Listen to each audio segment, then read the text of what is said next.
I am Hannah, 28 years old. And on what should have been the happiest day of my life, my parents abandoned me. They flew to Hawaii while I prepared to walk down the aisle, leaving behind a box containing my wedding dress burned to ashes with a note that read, "Let us see how you get married." Little did they know who my in-laws truly were or the wedding I would still have despite their cruelty. This is the story of how I learned that family is not always the one you are born into, but the one you build with love, respect, and the courage to protect your own light. Growing up in a modest, three-bedroom house in a quiet suburb of Chicago, I always felt like I was holding my breath. Our home, under the meticulous eye of my parents, Linda and Robert, was a museum of appearances. The lawn was always perfectly manicured, the windows spotless, the silence inside punctuated only by the crisp rustle of my father's newspaper or the rhythmic tap of my mother's keyboard. They weren't wealthy. My father managed a local bank branch, and my mother was an administrative assistant, but they were deeply invested in the performance of success. This obsession with status, a constant tension humming beneath the surface of our lives, made our home feel less like a sanctuary and more like a stage. I was the lead actor who could never seem to remember her lines. My younger sister, Audrey, for years my junior, was the natural star. She was the golden child, bathed in a warm glow of approval that never quite reached me. Where I was met with criticism for an A-. What happened to the other 5 points, Hannah? Audrey was praised for a B. You tried so hard, sweetie. The disparity was a chasm between us. To question it was to invite the familiar refrain from my mother, her voice laced with martyrdom. Why can't you be grateful for what we've given you? We have sacrificed everything for you girls. Those sacrifices were catalogued and presented to me daily, wielded like a shield whenever I dared to show a flicker of my own will. Every achievement was a debt I had to repay. When I earned a partial scholarship to Northwestern University, my father's congratulations were tinged with a sigh. Well, if it had been a full ride, we wouldn't have to struggle so much to pay the difference. My dream of studying art history was gently but firmly steered toward marketing, a practical choice they could grudgingly approve of. Even then, their doubt was a constant companion. Are you sure you're cut out for the business world? It's very competitive. Their voices became my own inner critic, a relentless whisper that undermined my confidence even as I pushed myself to excel. After graduating, I found a position at a respectable digital marketing firm downtown. The starting salary was modest, but it was a foothold in a city I loved, a life that was beginning to feel like my own. My parents, however, measured it against my cousin James, who had plunged into the lucrative world of investment banking. He's already making 6 figures, my mother would mention during our stilted Sunday phone calls, the comparison hanging in the air, thick and suffocating. My love life was another battlefield. Every young man I brought home was subjected to a quiet, polite dissection over dinner. Thomas, my college boyfriend, was dismissed as lacking ambition for his dream of becoming a high school history teacher. David, who came after, was deemed too focused on his career to be a good husband, a complete reversal of their previous critique.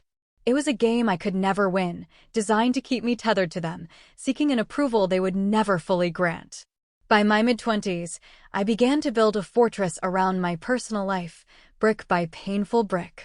I started seeing a therapist, a kind, insightful woman named Dr. Sandra Patel, who gave me the language for my experiences. What you're describing, Hannah, sounds like conditional love, she told me during one session, her words landing with the force of a revelation. Your worth to them seems tied to how well you fulfill their expectations, not who you actually are. The truth was both a wound and a key. It hurt to admit it, but it also unlocked a new possibility for my life. I started setting boundaries, small at first, then more significant. I moved into an apartment in Lincoln Park, farther from their orbit. I limited our interactions to carefully managed dinners, twice a month. I nurtured friendships with people like my college roommate Jess and my coworker Martin, people who saw me and liked what they saw, without an agenda or a scorecard. Still, the conditioning of a lifetime is a powerful current. At 27, I was still swimming against it, fighting to discover who I was when I wasn't trying to be who they wanted. I didn't know it then, but meeting Alex would be the tide that would finally carry me to a shore of my own making. I met Alex Fisher at a fundraising gala for the Chicago Children's Hospital. My firm had donated marketing services for the event, and I was there to represent our team, nursing a glass of champagne and trying to look engaged. Romance was the furthest thing from my mind. "You look about as interested in this silent auction as I am," a warm voice said beside me. I turned to find a tall man with kind, crinkling brown eyes and a smile so easy it coaxed one from me instantly. We were standing by a table of handmade pottery, the least glamorous display in the room. "Is it that obvious?" I laughed. "Only to a fellow refugee," he replied, his grin widening. "I'm Alex, by the way." "Hannah," I said, and as I shook his offered hand, a sense of calm settled over me. We spent the rest of the evening tucked away in a corner, talking about everything and nothing. He was funny and genuine in a room full of practiced personas. He listened, truly listened, when I spoke, his gaze attentive, his questions thoughtful. He made me laugh, a deep, unburdened laugh that felt like a forgotten language. When he asked for my number, giving it to him felt like the most natural thing in the world. Our first date was at a small, family-owned Italian restaurant, the kind with checkered tablecloths and candles in Chianti bottles. Alex arrived in a modest sedan, wearing jeans and a simple button-down shirt. There was nothing about him that screamed wealth or pretension. He told me he worked for his family's business, but he spoke of it with such humility that I pictured a small, local shop. After years of my parents' relentless status-seeking, his lack of posturing was a breath of fresh air. I didn't press for details. I was too busy enjoying his company. Over the following months, our connection deepened into something quiet and strong. Alex was patient and supportive, especially when it came to my family. He sensed the minefield there and never pushed me to talk about it, creating a safe space where I could be vulnerable without fear of judgment. When I finally found the courage to share some of the stories of my childhood, he didn't offer pity. He offered validation. "They missed out on knowing the incredible woman you are," he said, his hand covering mine across a cafe table. "That's their loss, Hannah, not yours." 6 months into our relationship, I learned the true nature of his family's business. We were on a weekend trip to Lake Geneva, walking along the shore as the sun set, painting the water in hues of rose and gold. He mentioned, almost as an aside, that his family owned Fisher and Sons. The name snagged in my memory. "Wait," I said, stopping. "Fisher and Sons, the jewelers?" "The ones with the beautiful stores on Michigan Avenue and in New York." Alex looked down, a little uncomfortable. "Yeah, that's us. My great-grandfather started it over a century ago. My dad runs it now, and I work in design and sourcing." He met my eyes. "I don't usually lead with that." "Why not?" I asked, genuinely curious. "Because it changes things," he said simply. "People start seeing dollar signs instead of a person. They make assumptions. I'd rather someone get to know me for who I am, not for what my family has." His honesty resonated in a place deep inside me.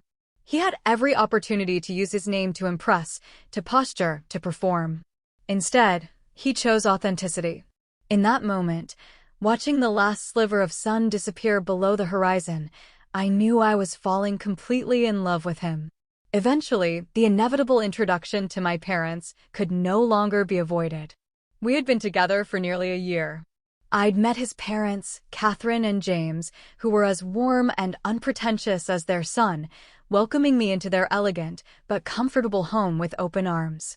I braced myself and arranged a dinner at my parents' house, coaching Alex beforehand. "Just be yourself," I told him, "but don't be surprised if they interrogate you." The evening was as tense as I had predicted. My parents were icily polite, their questions about Alex's job and future plans delivered with the precision of a prosecuting attorney.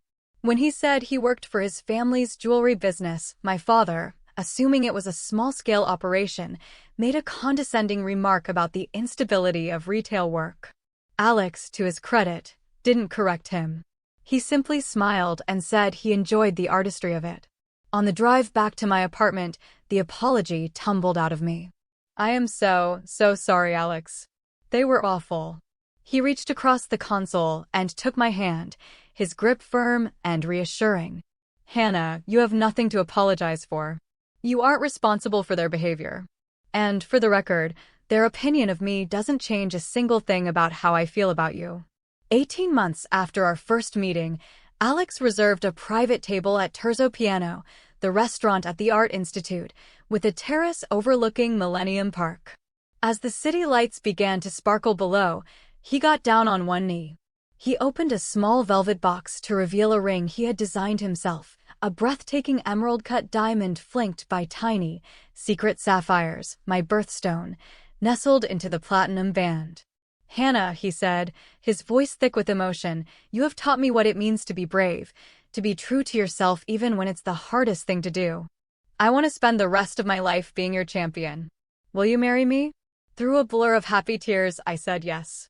The moment was perfect, a private world of our own creation, high above the city. When I called my parents the next day, their reaction was a familiar splash of cold water. "Well, I suppose congratulations are in order," my mother said, her tone flat. "Though a year and a half isn't very long to know someone. It seems a bit rushed." My father was more pragmatic. "I hope he has a plan to move beyond that retail job if he intends to support a family. Have you discussed finances?" A prenuptial agreement. The familiar sting of their disapproval was there, but this time, it was different. I had Alex. I had the solid ground of his love beneath my feet. I refused to let them diminish our joy. We were building a beautiful life, and we would do it with or without their blessing. The months leading up to our wedding were supposed to be a whirlwind of joyful planning, but they quickly became a masterclass in managing my parents' insecurities. Alex and I wanted an intimate, elegant wedding, about 100 guests at the Chicago Botanic Garden, a place that felt like us. When his parents, Catherine and James, generously offered to cover the costs as their wedding gift, I was moved to tears. "You're our daughter now, Hannah," Catherine had said, squeezing my hand. "Let us do this for you both." My parents, however, saw it as a personal slight.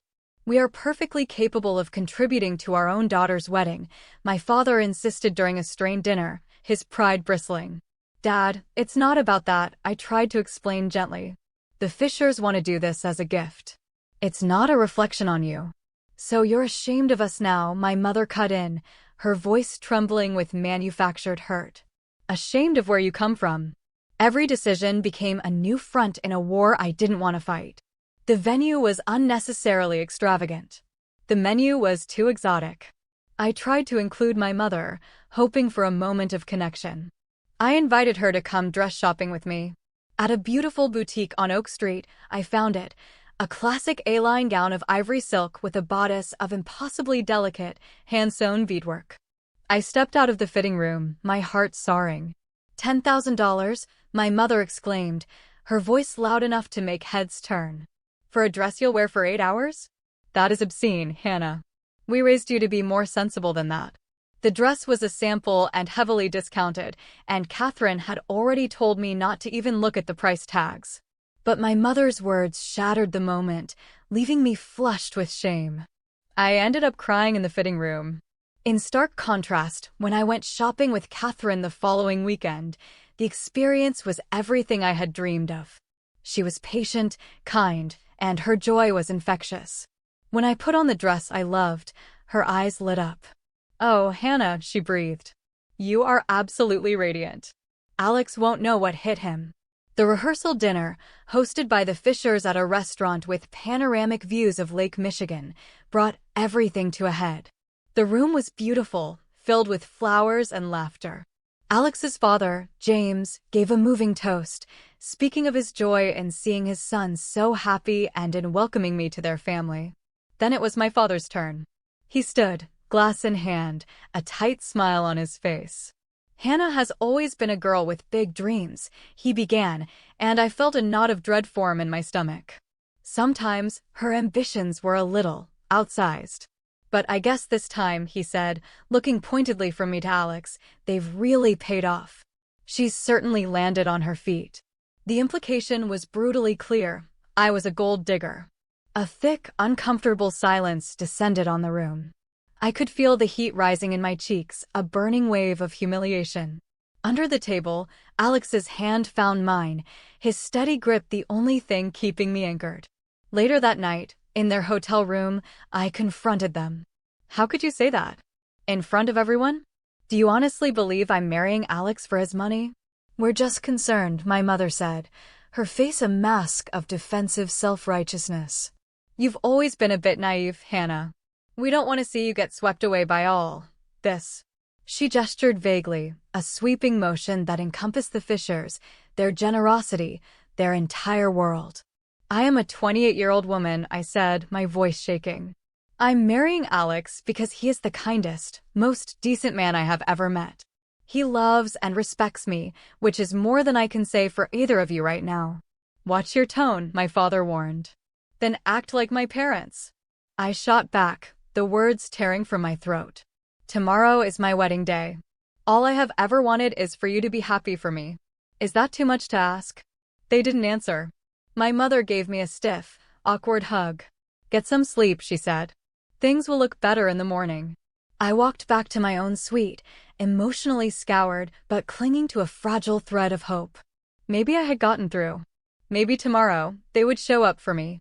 I had no idea that by morning, they would be halfway to the Pacific Ocean, having left a trail of scorched earth behind them. I woke on my wedding day to the soft light of a June sunrise spilling across Lake Michigan. The view from my suite at the Four Seasons was breathtaking, a panorama of gold and blue that felt like a promise. Today, I would marry Alex. Despite everything, a current of pure, unadulterated joy ran through me. My phone buzzed on the nightstand just as I was pouring a cup of coffee. It was Audrey. I answered with a smile in my voice. Good morning. Are you on your way? The stylists will be here soon. There was a strange silence on the other end, then Audrey's voice, small and hesitant. Hannah, I don't know how to say this. Mom and Dad are gone. Gone?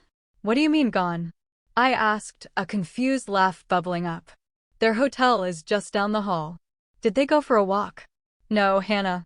They're gone. They flew to Hawaii. Early this morning. Dad booked the tickets weeks ago. The porcelain cup slipped from my fingers, shattering on the polished floor. The sound was deafening in the quiet room. Hawaii.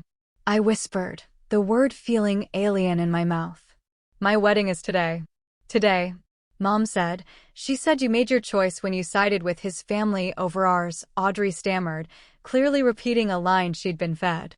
Dad said you needed to be taught a lesson about loyalty. She took a shaky breath. There's something else, Hannah. They left a package at your apartment. The concierge called me. He said Dad was very insistent that you get it this morning. The world tilted, the beautiful sunrise suddenly feeling like a mockery. This wasn't an emergency. This wasn't a misunderstanding. This was a deliberate, calculated act of cruelty. My own parents had abandoned me on my wedding day to punish me.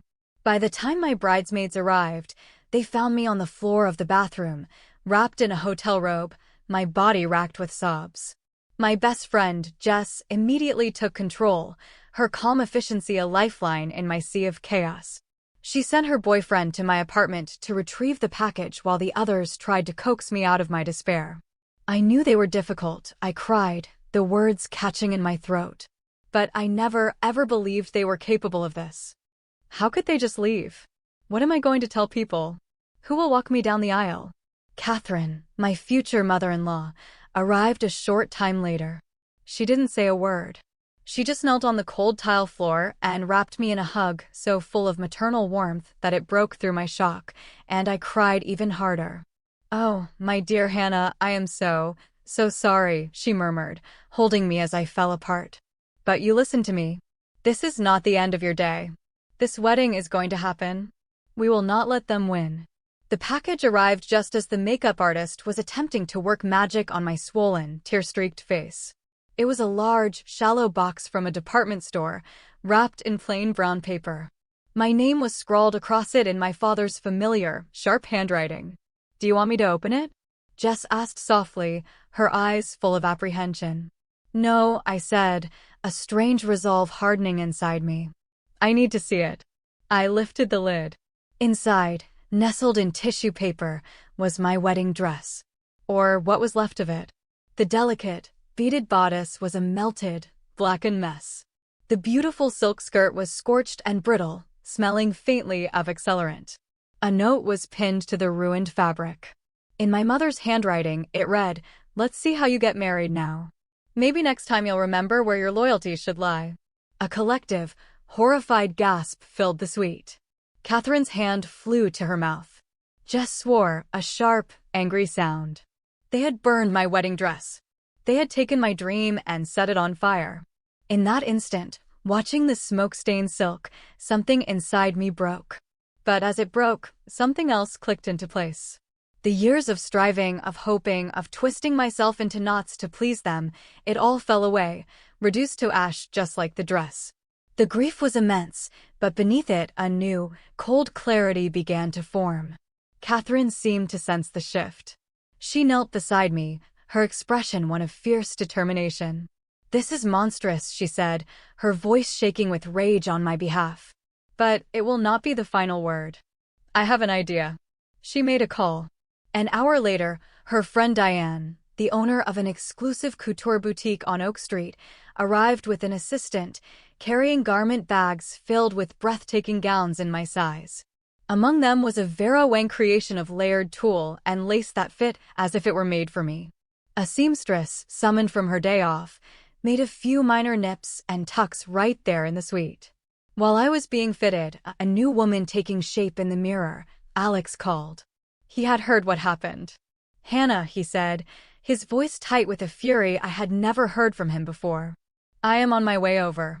"No, you can't see me before the ceremony," I said, the tradition a small, steadying rock.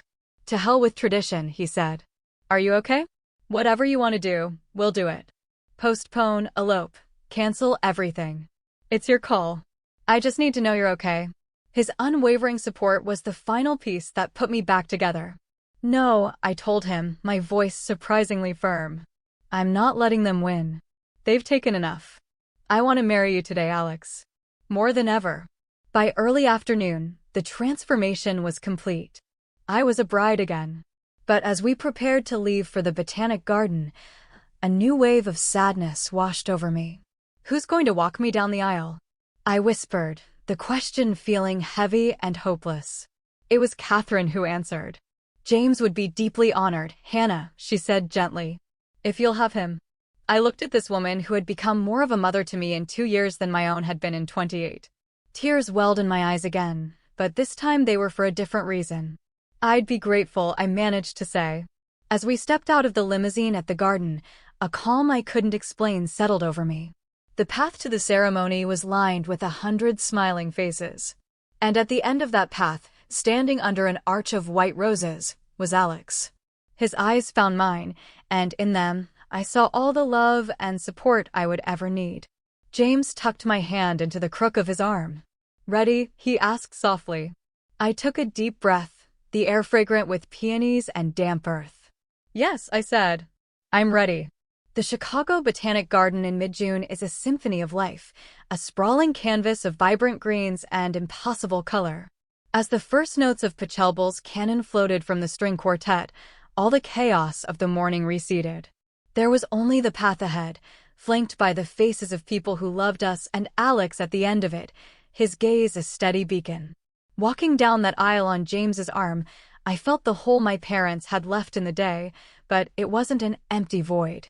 It was a space being filled, moment by moment, with a genuine warmth radiating from our guests. When we reached the altar, James kissed my cheek. "We are so proud to have you in our family, Hannah," he whispered, his voice thick with emotion, before placing my hand in Alex's. We had written our own vows. Alex's voice was strong and clear as he promised to be my partner, my champion, my safe harbor. "You have shown me what true strength looks like," he said, and I knew he wasn't just talking about that morning. When it was my turn, my voice trembled only once. "Alex," I said, "you taught me that love isn't something to be earned. It's a gift freely given. I promise to cherish that gift and to give it back to you every day of our lives." When we were pronounced husband and wife, the applause that erupted felt like a collective embrace. This moment was ours. It was real, it was beautiful, and no amount of malice could tarnish it. The reception was held in the garden's stunning glass pavilion, where twilight filtered through the panes, mingling with the glow of 1,000 fairy lights. The toasts were a testament to the family we had chosen and that had chosen us. My maid of honor, Jess, spoke of my resilience and kindness. Alex's best man shared hilarious stories from their college days. But it was Catherine's toast that brought the room to a hush. She raised her glass, her eyes shining. When Alex brought Hannah home to meet us, we knew, she said. We knew he had found his perfect match. Her grace, her intelligence, her incredible strength of character, it was all there. Today, we don't just gain a daughter-in-law. We gain a daughter. The traditional father-daughter dance was replaced by a special dance with James. As he spun me around the floor to Frank Sinatra, he murmured, "I hope you know, my dear, that our home is your home now. Always." Later that night, surrounded by the joyful chaos of the dance floor, I realized that family wasn't about biology or obligation. It was about showing up. It was about who held you when you fell apart and who celebrated with you when you put yourself back together. 2 days later, Alex and I left for a 3-week honeymoon in Italy. As we wandered through the ancient streets of Rome and drifted down the canals of Venice, the sharp edges of my parents' betrayal began to soften. The pain was still there, a low, persistent ache, but it no longer consumed me. One evening, in our hotel in Florence, overlooking the Arno River, I decided I was done hiding. I was done letting their cruelty dictate my joy. I opened my laptop, selected a dozen of our favorite wedding photos, and posted them online. There were pictures of us laughing during the ceremony, of our first dance, of the stunning new dress. And there was one of us with Catherine and James, all of us beaming. Catherine wore a magnificent sapphire necklace and earrings, pieces I now knew were Fisher and Sons heirlooms, a testament to the family's legacy. I wrote a simple caption, "The beginning of forever." June 18, 22. I didn't check my phone much for the next few days as we drove through the sun-drenched hills of Tuscany. We were blissfully disconnected. I had no idea that back home, the post was taking on a life of its own. A comment from Diane, the boutique owner, an honor to dress this breathtaking bride in our couture collection, had caught the attention of fashion bloggers. The combination of the designer gown, the picturesque venue, and the quiet but unmistakable elegance of the Fisher family created a minor stir in certain online circles. It wasn't until we arrived in Rome for our last few days that I logged into my social media and saw the explosion of notifications. And among the dozens of missed calls and messages was a number I recognized with a jolt of dread. My parents had seen the pictures. And from the sheer volume of their attempts to reach me, I knew they were furious. The flight home felt like a descent from a dream back into a harsh reality. As soon as I switched my phone off airplane mode on the tarmac at O'Hare, it erupted in a furious series of buzzes and pings. 99 missed calls. A torrent of text messages and voicemails. The vast majority were from my parents. "This can't be good," I murmured to Alex as we waited for our luggage. He wrapped his arm around my shoulder. "Whatever it is, we face it together. Let's just get home." In the quiet of our apartment, with our suitcases by the door, I finally gathered the courage to listen to the first voicemail. It was my mother's voice, tight and shrill. "Hannah, call me back this instant. We saw the pictures. How dare you humiliate us like this?" Each subsequent message was more frantic than the last. "You deliberately hid who the Fishers were. Do you have any idea how foolish this makes us look? Everyone thinks we abandoned our daughter as she married into one of the most prominent families in Chicago. We never would have gone to Hawaii if we had known." The words hit me with the force of a physical blow. They weren't sorry. They were embarrassed. Their regret wasn't for the pain they had caused me, but for the social and financial opportunity they had so spectacularly fumbled. "They're angry because they missed out," I said to Alex, my voice hollow with disbelief.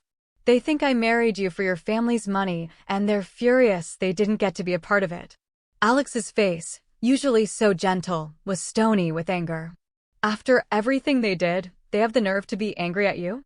The final text message, sent just that morning, was not a request, but a command. "We are coming to your apartment at 6 p.m. tomorrow. Be there.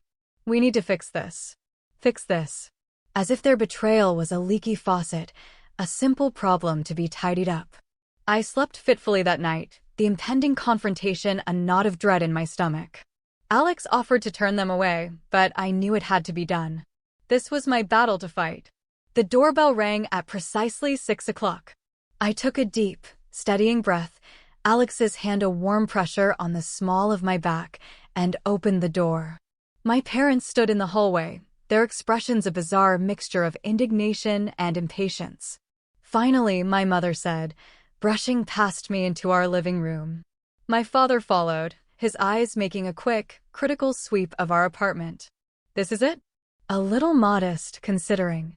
Considering what, Dad? I asked, my voice dangerously calm. Considering you married a Fisher, he said bluntly. Why on earth did you hide that from us, Hannah? Did you think we wouldn't find out? I didn't hide anything, I said. You made assumptions. Alex's family's business wasn't relevant to why I fell in love with him. Not relevant, my mother scoffed, her voice rising. You marry into a fortune and you don't think to mention it to your own parents? Alex stepped forward, placing himself slightly in front of me, a protective shield. With all due respect, Mrs. Bennet, I don't think you have any right to an explanation after what you did. This doesn't concern you, my father snapped. This is a family matter. It concerns me completely, Alex said, his voice firm and unwavering. You abandoned my wife on our wedding day. You destroyed her dress.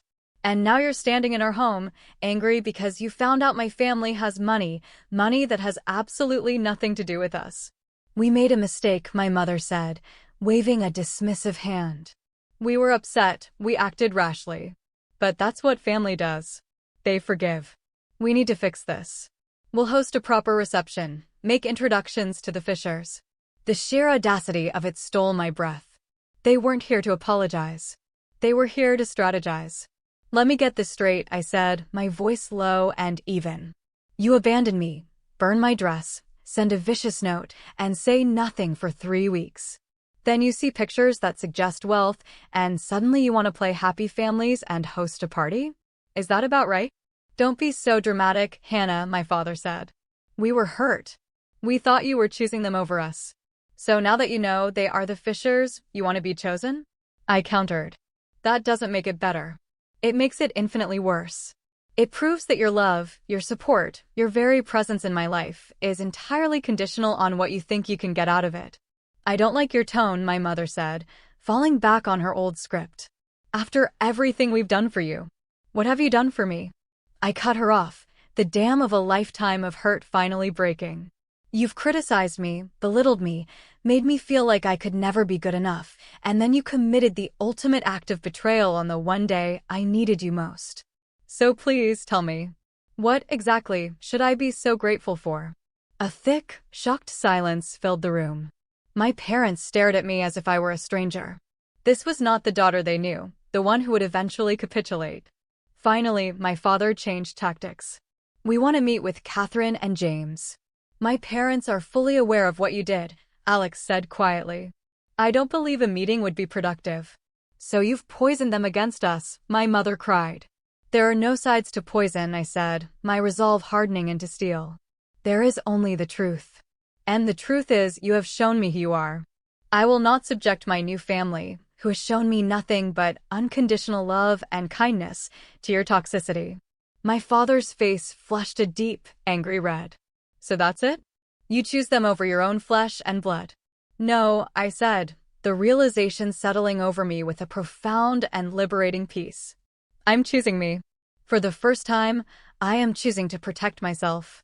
I am choosing a life where love isn't a transaction. Fine, my mother snapped, grabbing her purse. When you realize what a terrible mistake you're making, don't come crying to us. As they reached the door, my father fired one last shot. Your sister, by the way, agrees with us. She thinks you've been incredibly selfish. It was a pathetic, final attempt to wound me, but it glanced off the armor I had just forged. I knew Audrey had texted me after seeing the photos, a quiet congratulations and an apology for her own silence. She was starting to find her own way out. Goodbye, Mom. Goodbye, Dad, I said, holding the door open for them. After they left, I leaned against the closed door, the adrenaline draining out of me, leaving me exhausted but light.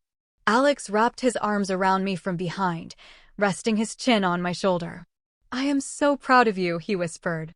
"It's strange," I said, turning into his embrace. "I don't feel angry anymore. I just feel free." In the months that followed, I learned that breaking a cycle is not a single event, but a continuous practice. It was a time of quiet healing. With Alex's unwavering love and the gentle guidance of Dr. Patel, I began to grieve for the parents I wished I'd had and to accept the ones I did. My relationship with Audrey blossomed. Freed from our parents' triangulating influence, we found our way back to being sisters, meeting for coffee, sharing stories, and forging a bond on our own terms. I found the burned dress, Hannah, she confessed one afternoon, her eyes full of pain for me. Mom kept it, hidden in her closet, like a trophy. That's when I knew I had to get out. The following spring, I discovered I was pregnant. The news was a wave of pure joy, but it carried an undercurrent of fear. How could I be a good mother without a good model? Awareness is the key, Dr. Patel told me. You know what you don't want to repeat. That's the most powerful tool you have. Catherine became my guide, sharing her own stories of motherhood with honesty and humor, reminding me that love is about repair, not perfection. 9 months later, our daughter, Lily Catherine Fisher, was born on a crisp October morning. As I held her tiny body against mine, I felt a love so fierce and unconditional it was like the sun coming out from behind a lifetime of clouds. This, I realized, was the heart of it all. This was family. The journey from the ashes of a wedding dress to the warmth of my daughter in my arms had been excruciating, but it had led me here. I had lost a family, but I had found my home. I had learned that self-worth isn't something another person can give you or take away. It is a quiet, steady flame you must tend to yourself. And sometimes, the most profound act of love is to build a boundary, to protect that flame from those who would try to extinguish it. My parents have not seen their granddaughter. I sent them a letter explaining that the door to our lives is not locked forever, but the price of entry is accountability, something they have yet to offer. It is a sad piece, but it is peace nonetheless. Looking at my daughter, I know the legacy I will give her. It will not be one of conditions and criticism, but of boundless acceptance. It will be the lessons I learned the hard way, that you are worthy of love just as you are, and that you have the right to choose the people who reflect that truth back to you. Your family is the one that helps you shine your brightest.